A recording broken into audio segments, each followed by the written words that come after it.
So yan no. Ito, dito yan siya. Yan, takip niya yan. Tapos ngayon, ito na siya. Na-welding ko na siya na yan dyan. So ayan ah. Oh, depende kung anong haba gusto nyo na extension. Depende na sa inyo anong gusto nyo. Yan. Yan, tapos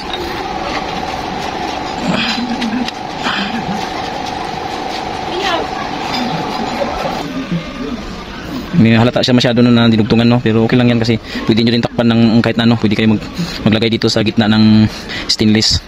So ito yung takip niya. Yan. So ayan na siya.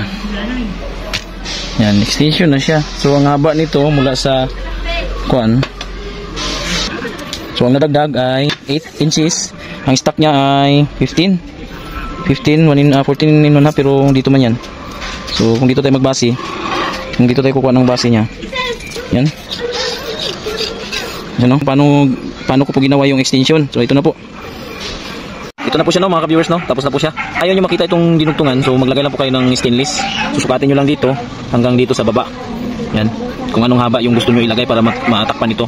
Ang stainless. Depende sa inyo kung stainless, tubo ba dyan kahit na pinturahan nyo. Depende na sa inyo kung anong gusto nyo. Yan no. Para hindi makita po yung dinugtungan no.